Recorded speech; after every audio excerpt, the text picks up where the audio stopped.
Hi everyone, Trish here. At Soulmec Podcast, we talk a lot about technology, and today you'll be watching a video about self-driving car systems.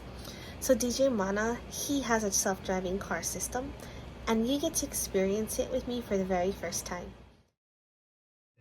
Comma.ai is the company that sells this piece here, if you can see on the other camera.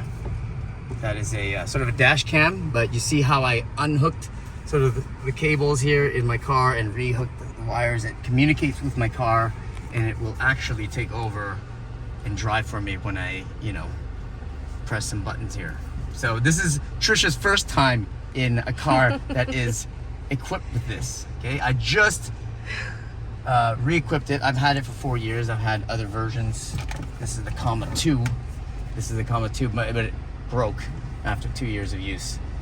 And it was not under warranty. So, but now they got the new comma 3. So we'll just see how it works. We're gonna go on H1, drive to Eva Beach, do some drone shots, and you're gonna just watch our drive here, and then see how Trisha likes this new driving experience. My robot chauffeur. She's seen it, in action a little bit just before, but it's so much better on the highway, right? Yes, because you can do more. You can do more stuff. So this is the Honda Accord 2018. This little dongle is compatible with all kinds of other cars too, but this car is not at its maximum compatibility. So here, look, we're on the highway right now. Let's do a lane change. Right? You want to do a lane change into this lane? Okay. I hit this, and then this guy's going. I'll let him go first because he's very impatient. I just nudge my wheel and then the lane change for me. And then we are off. I am not using my hands, I have no feet. Yeah, but you do have to keep your eyes on the road. See, it has this driver facing camera over here. See, and it sees my face. So if it knows that I'm a little bit distracted, it'll start to warn me to pay attention. So. Wow, that's cool. Yeah. Their slogan is "Make driving chill." You see? It really does. Yes. Yeah. Make driving chill. Yeah. That's the actual slogan. Yeah, that's the actual slogan. And the software that they use is called Open Pilot, which is open source autopilot. I do not have blind spot detection. My blind spot detection is me. So I have to. But what's convenient about it is that I can just stare at the blind spot, right?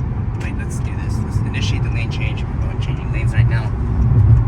Let's change the lanes, and then we're good. It's like an assistant pilot. And I would have thought that she would be freaking out by now. It's a little bit trippy, but because I'm driving, I'm a very responsible, automatic driver. He pays attention, even though. Yeah, but you have to. Yeah. So let's go into this exit, like you said. That's the one. And we're good. And then there you go. And then that's the magic of Open Pilot. How are you feeling? Are you feeling safe? I feel safe. Yeah. It's pretty trippy, yeah? It is. The lane change thing trips me out. You just nudge it and it's like, okay. Yeah. So it's not some, let's say the Tesla Autopilot has a automatic lane change as well. The Tesla Autopilot or the self-driving beta is probably the most advanced self-driving car on the market. We're talking about how advanced self-driving cars are. This is the most relevant because it's actually available on the market. You know what I mean?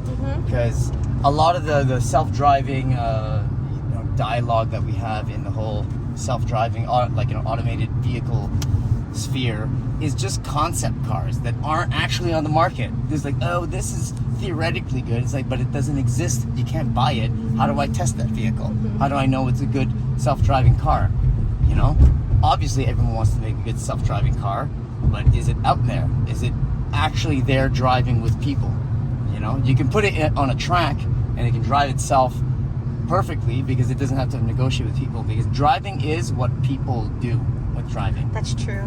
Yeah. It is a human problem. It is a social problem, and it's a visual problem actually. So all these other companies that are making self-driving cars using all kinds of other technologies, and like LiDAR or fucking radar or GPS. You know, how do we drive? We look at signs, we look at people, and we give each other eye contact, and there's a lot of other things in the driving sphere that we take for granted, but that's actually part of how we drive. So I think Tesla and comma.ai have the right sort of mindset in terms of how they develop the machine learning algorithms for their cars to drive. They're actually making them learn from the ground up, so gathering a lot of data, using visual as the only, either the primary source of sensory input, or actually the only source of sensory input for for the driving system, because right now we're using kind of the radar as well. So we're using a Honda Accord. It's not the best optimized system right now, but if you had a Toyota Corolla, that thing is, I want a Toyota Corolla right now, even though it's a cheaper car. It's probably like not as cool looking as my car, but it has high steering torque, and it can use the full visual system, and it does what we call end-to-end optimization, which is you can probably stop at a red light, or I don't know, when you see a sharp turn, it'll slow down for the sharp turn, things like that. Right now it doesn't do that, but hey, look, I'm just talking to you guys. I'm fucking driving. Sort of. Not driving. Driving, not driving. Driving, not driving. Kung fu driving.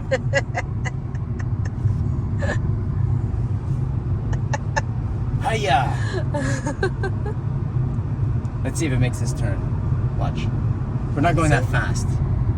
So this is, if I was going 60 miles an hour, I think this would have been pretty crazy, but it's not. We're good. Pretty cool, huh?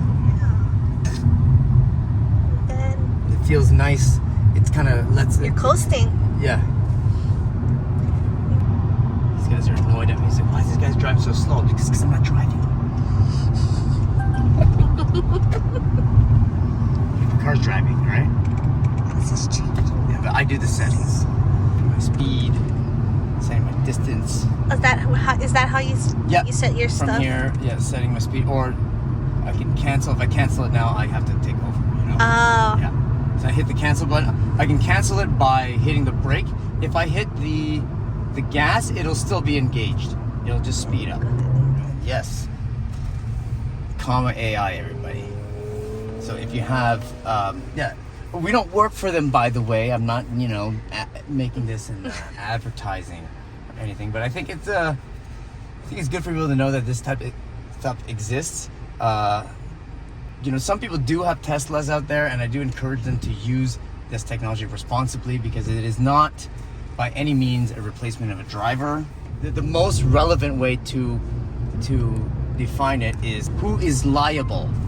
Okay, so right now you have significant amount of technical capabilities of self-driving.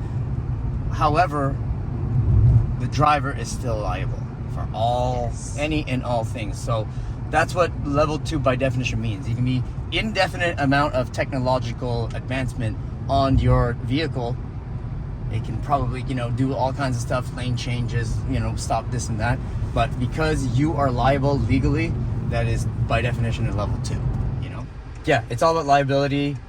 If the manufacturer is going to assume any liability, it's in their best interest to make the thing highly technologically advanced, right? That's true. So it's always still defined. By the end of the day, it's the highest due diligence would be to define it around the liability anyway, So you're not gonna, I can technically legally say this is a level 3 if the company is willing to pay a part of my insurance, but they're not. The thing is, Tesla, that's why Tesla is once they have enough data, they will do that. So that's when it becomes level 3. Yeah, you can stop in here. That's when it will become level 3 self-driving. But for now, enjoy the level 2 self-driving. And it doesn't mean that level 2 stops at a certain level of technological advancement. They can make a better version, and you know, who knows, they might even be able to drive you like fully, you know, but you are still fully legally liable for it. So you always expect it as such. If people use it as such, there's actually data to prove that using it the way it was supposed to be used actually makes the car safer by tenfold. So there's a tenfold decrease in collisions and accidents, you know, and that's actually proven already. You know, I know you hear about in the news, oh, this guy used autopilot, he got into accidents. Like it's newsworthy when you hear about it. Of course, you're gonna hear about it when it happens, and it does happen. But I still advocate, yes, use them, but don't fall asleep at the wheel and still gonna freaking drive. Yeah. So that's all I gotta say. I really hope more people use this because I from my experience and just the data alone says that it is safer. You know, if more people use this, there's less road rage and it's safer roads out there. You know, this is the future. The future is now, everybody. This is Sold Neck Podcast. Cast. We're out. Do some drone shots. Peace.